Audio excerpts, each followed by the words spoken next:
बॉलीवुड के मशहूर गीतकार शकील आज़मी की पुस्तक बनवास का आज यहाँ पटियाला के राजेंद्रा जिमखाना क्लब में विमोचन किया गया। इस अवसर पर उन्होंने सिटी शॉर्ट्स टीवी के साथ बातचीत की। पेश है उनसे बातचीत के कुछ चुनिंदा अंश, आइए सुनते हैं। शकील जी, सबसे पहले तो बहुत बहुत बधाई। आपकी ये किताब आज यहाँ पटियाला के जिमखाना क्लब में इसका विमोचन हुआ है, बनवास। तो इसी किताब से संबंधित मेरा सवाल है कि आपने इसमें जो है एक बहुत ऐसा करैक्टर उठाया है, अहिल्या और उर्मिला। उर्मिला एक ऐसा करैक्टर है जिसमें रामायण में कभी इतनी ज़्यादा तवज्जो नहीं दी गई। उस पर मैथिली शरण गुप्त जी ने एक बार साकेत में काफ़ी विस्तृत लिखा था। उसके बाद मेरे ख्याल से आप दूसरे ऐसे साहित्यकार हैं जिन्होंने इस पर लिखा है। तो ये प्रेरणा आपको कहाँ से मिली और कैसे मिली? ये प्रेरणा मुझे वहीं से मिली कि उनके साथ वो इंसाफ नहीं हुआ जितने के वो हकदार थे जी। तो ये प्रेरणा भी वहीं से मिली कि ये जो किरदार हैं इनको वो जगह नहीं मिली तो इनको ठीक से समझा जाए जी। और इनमें गहराई तक उतरा जाए और इनको इस तरह से पोर्ट्रेट किया जाए कि उनकी पूरी जो शख्सियत है इन किरदारों की वो बाहर आए और वो लोगों तक पहुँचे। उनके साथ उनकी जानकारी की भी, उनकी कुर्बानी की भी और उन्होंने जो कुछ भी किया। तो मैंने अपनी नज़्मों में इस तरह के रामायण के जो बड़े कैरेक्टर हैं जो सब लोग जानते हैं, जैसे भगवान राम हैं, लक्ष्मण हैं, सीता जी हैं, रावण हैं, तो ये बड़े किरदार हैं, हनुमान हैं जी। ये बड़े किरदार हैं। लेकिन ये छोटे छोटे किरदार हैं और उन सब का भी बहुत अहम काम है, बड़ी भूमिकाएं हैं उनकी रामायण के अंदर। रामायण जो है वो राम कथा है, राम जी के नाम से जानी जाती है, लेकिन उसमें जो सपोर्टिंग कैरेक्टर हैं राम जी के साथ वो सारे बहुत बड़े किरदार हैं, बहुत बड़े कैरेक्टर हैं। तो चाहे वो नहीं जानते हो, छोटे इसलिए हम कह रहे हैं क्योंकि उसको नहीं जानते हैं जी बिल्कुल, वरना छोटा कैरेक्टर कोई नहीं है क्योंकि उनके बारे में विस्तार से कहीं बताया नहीं है। इसलिए उनको छोटा कहा जाता है जी। छोटा कोई कैरेक्टर नहीं है राम कथा में। तो इसलिए मैंने उन किरदारों को जानने की कोशिश की, समझने की कोशिश की और फिर उन किरदारों को मैंने अपने अंदर उतारा, उनको गहराई में, और फिर उनको पेंट करना शुरू किया, उनको लिखना शुरू किया। तो ये मैं लिख पाया हूँ, चाहे वो अहिल्या हो, चाहे वो उर्मिला हो, यहाँ तक कि त्रिजटा जो राक्षसी थी वो जी। शूर्पणखा। जी। शूर्पणखा तो इस राम कथा की बुनियाद है। वो ना होती तो वो रावण जो है वो सीता जी का अपहरण नहीं करता जी। लड़ाई नहीं होती, लंका जलाई नहीं जाती। उसकी जो वजह है, जो कारण है, जो बुनियाद है, वो तो शूर्पणखा है। तो चाहे वो निगेटिव कैरेक्टर हो, चाहे वो पॉजिटिव कैरेक्टर है, कैरेक्टर तो कैरेक्टर है ना भाई। एक कहानी होती है, एक नावल होता है, एक फिल्म होती है, उसमें जो है अच्छे कैरेक्टर भी होते हैं, बुरे कैरेक्टर भी होते हैं, लेकिन सब उसका हिस्सा है, उस नावल का, उस कहानी का, उस फिल्म का। तो ये जो राम कथा है इसमें जो पॉजिटिव कैरेक्टर है जी। वो तो हैं, लेकिन वो निगेटिव कैरेक्टर भी तो कहानी तो अगर वो ना होते तो कहानी ना बनती। अब तो सबकी अपनी अपनी अहमियत है कहानी के अंदर जी। सबकी अपनी अपनी भूमिका है। इसलिए मैंने उन सब पर गौर किया, सोचा, समझा, जिया उनको और फिर लिखा उन पर। रहीम खान ने कृष्ण जी पे बहुत लिखा और चूंकि आप भी उसी समुदाय से आते हैं तो ऐसे में राम कथा को चुनना, और जैसा आज देश में माहौल है कि धर्म को लेके इतना सारा कुछ बखेड़ा खड़ा हो, तो ऐसे में ये कितना चैलेंजिंग था कि राम कथा को आप लिखने जा रहे बतौर एक मुस्लिम राइटर होते हुए हिंदू धर्म पे लिखना कितना चुनौतीपूर्ण था आपके लिए? अब बहुत ज़्यादा, कितना नहीं जी। बहुत ही ज़्यादा, जितना ज़्यादा आप उसको समझ लें उतना ज़्यादा जी। चुनौतीपूर्ण था। और मैंने उस चुनौती को स्वीकारा, जी। उसको अपनाया और उसका ख्याल रखा मैंने जी। इस पूरी यात्रा में। राम कथा वाल्मीकि से अब तक जी। कई बड़े लोगों ने, गुणी लोगों ने रामायण लिखी है लेकिन उनकी जो रामायण है जो है वो सारी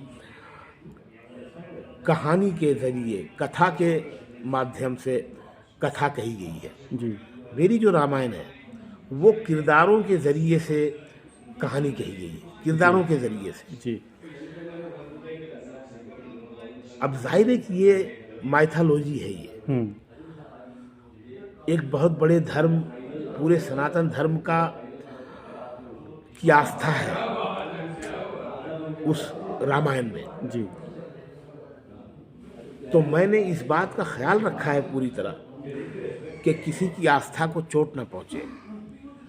उस सारे किरदारों को मैंने इस तरह से जिया, इस तरह से लिखा है, बल्कि कहीं ना कहीं उस आस्था के आसपास रह के लिखा है मैंने। जी तो आप समझ सकते हैं कि मैंने कितना ख्याल रखा होगा, बिल्कुल। कितनी धार से गुजरा होगा मैं। जी तो मैंने उन किरदारों को इसी तरह से लिखा है कि लोगों को वो किरदार और बड़े लगे, जी उन किरदारों से और लोगों को प्यार हो जाए। अब भरत, जिनके लिए वो पूरे 14 बरस का जो चक्कर है जी वो भरत के लिए था जी कि भाई राम को 14 बरस के लिए वनवास भेजो, उनको दूर कर दो, वरना वो बाप के बाद गद्दी इनको मिल जाएगी, क्योंकि बड़े थे वो। और उनको दूर किया गया, 14 बरस के लिए जंगल भेज दिया, वनवास भेज दिया, और भरत को गद्दी मिल भी गई, भरत हुकूमत दे दी गई भरत को। दूसरा भाई होता तो वो कहता कि भाई हाँ, मुझे तो मैं राजा हो गया हूँ, शान से हुकूमत करता।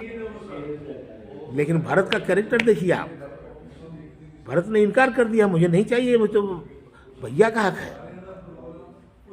जंगल गए राम जी को मनाने के लिए, मनाया, समझाया, इल्तिजा की, गुजारिश की कि भैया आप चलिए, लेकिन वो नहीं गए, क्योंकि वो बाप के वचन से बंधे हुए थे। वो जो वरदान था उसको निभाना था उनको। अब राम जी का कैरेक्टर देखिए, आज का कोई बेटा होता बाप के कहने पे भी नहीं जाता 14 साल जंगल के लिए में रहने के लिए। बाप ने राम जी को कहा भी नहीं कि बेटा तुम चले जाओ, मैंने तुम्हारी माँ को वरदान दिया है और तुम ये वचन निभाओ। बाप ने कहा नहीं, किसी से सुन लिया उन्होंने, राम जी ने सिर्फ सुन के चले गए कि मेरे बाप ये चाहते हैं, मेरे बाप ने ये वचन दिया है, तो उसको निभाने के लिए चले गए। तो ये किरदार भी कितना बड़ा है। खैर राम जी का तो किरदार है ही है बड़ा, उसके छोटे किरदार भी उनकी जो कुर्बानियां है, जो त्याग है, वो मतलब मिलती नहीं है। मैं जैसे बता रहा था कि अभी आपको भरत का कैरेक्टर बता रहा था, जी बिल्कुल। कितना बड़ा कैरेक्टर है यार, कितनी बड़ी कुर्बानी है, कितना बड़ा त्याग है उस आदमी का। दूसरा होता तो राजा बन के अपना हुकूमत करता, मजे करता, लेकिन ये भरत ने कहा नहीं, और गए मनाने। और जब वो नहीं आए तो खड़ाऊ लेके आए उनकी, और खड़ाऊ को गद्दी पे रखा। उस गद्दी पे खुद नहीं बैठे, भाई की खड़ाऊ को रखा। भाई साहब कितनी बड़ी बात है यार, जमीन पे सोए, राजा का लिबास नहीं पहना उस आदमी ने। जी तो ये सारे कैरेक्टर इतने बड़े हैं। वो त्रिजटा जो राक्षी है, फीमेल राक्षस, महिला राक्षस, राक्षस का तस्वुर है हमारे जहनों में कि हमारे बड़ों से सुना हमने, कहानियों में पढ़ा हमने, फिल्मों में देखा हमने कि राक्षस जानवर को इंसानों को खा जाता है। उसके नाखून बड़े बड़े होते हैं, दांत निकले, खौफनाक, डरावना।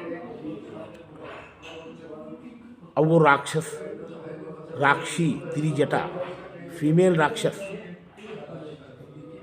उसने पूरे सनातन धर्म की जो एक माँ है, जो सीता जो माँ है पूरे सनातन धर्म की, वो माँ उस त्रिजटा को, राक्षी को माँ कहती है। जी आप देखिए कितना बड़ा किरदार हो गया उस महिला राक्षस का। तो ये रामायण के किरदार सब कमाल के किरदार हैं।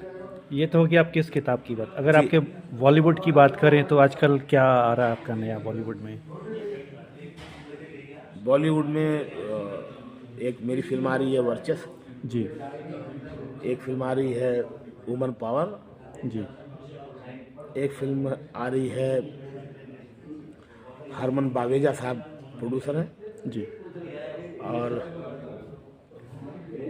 अक्षय शेरे उसके डायरेक्टर हैं, ओके अरशद वारसी हीरो हैं उसमें, जी और विक्रम भट्ट साहब की एक फिल्म आ रही है, हम्म, अनुभव सिन्हा साहब के यहाँ एक वेब सीरीज अच्छा आ रही है।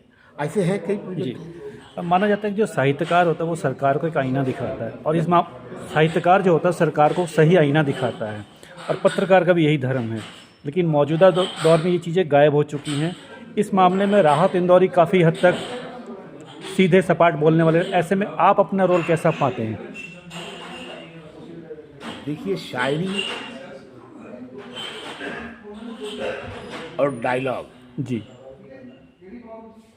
इन दोनों की भाषाएं अलग अलग हैं। जी मैं कोई नेता नहीं हूँ, जी मैं कहीं माइक पे खड़ा होकर डायलॉग नहीं करता, मैं शायर हूँ। दुनिया में, मुल्क में, समाज में, हमारे घरों में, हमारी दोस्तियों में, दुश्मनियों में जो कुछ भी होता है, जी मैं उससे प्रभावित होता हूँ, क्योंकि मैं शायर हूँ। जी सेंसेटिव होता है शायर। जी मैं उन सारे ख्यालों को, सारी घटनाएं जो मेरे साथ घटती हैं, दुनिया में घटती हैं, समाज में घटती हैं, जहाँ जहाँ से भी मेरे विचार आते हैं, ख्याल आते हैं, उन सबको मैं जीता हूँ और उसको शायरी बना के पेश करता हूँ। क्योंकि मैं शायर हूँ, मैं नेता नहीं हूँ। शकील साहब, हमसे बातचीत करने के लिए आपका बहुत बहुत धन्यवाद। बहुत शुक्रिया।